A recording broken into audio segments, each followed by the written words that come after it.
Hello mga maring, magluto ta. Kaya nakahuna-huna ko, buhatan ako niya akong mga bata utuan. Kining pangmerienda ba? Pulburon. O na akong gibuhat karon.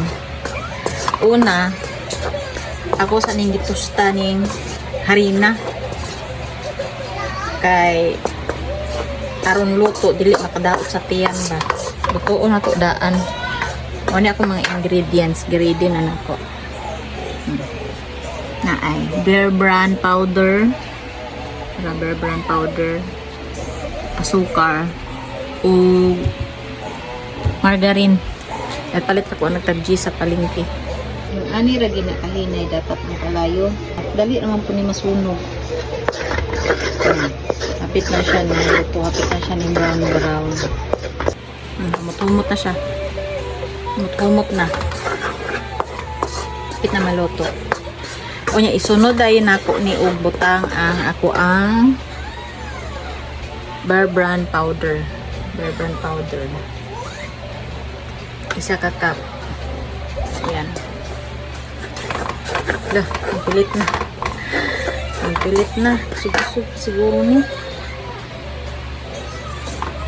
Ay, nasunog na. Tapos ang palungon. Hapit na ni maluto. Okay. Na-mix na ako tanan, nakulbaan ko kaganina kasi mapulpak ba. Wa na ko na videohan dayon kay kung gibutang ang cellphone. Kasi basig masunog. Na-mix na ako ni tanan na ng margarine, gatas ug ang kuan harina. Nakadumdum kog lutuan ni kay wa pa ni nakakaon akong mga anak ani. Sa una jud sa kuan pa graduate na kog high school. Nakapundo man ko sa mua kay wala lagi ka eskwela dayon o college no sa isa ka tuig. Mao gid ang kinauna na kong negosyo. Kay sa una pa lang daan hilig na ko magkuan kanang negosyo ba. Mao ni ako ning ginarepak, ginabalot, ginakuan ako tag piso, ginapadala na ko og kanang mga silingan na po ng mga estudyante ba ginadala nila sa ilang eskwelahan, high school. Ilang gyud nabaligya ako ni ipasuroy. Ya ako lang silang tagaan o kanang kuan ba kanang komisyon kung pili ilang halin lami man eh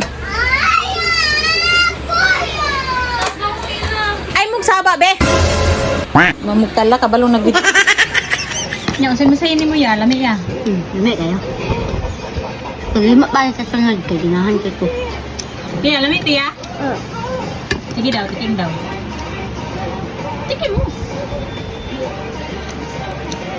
lami ka na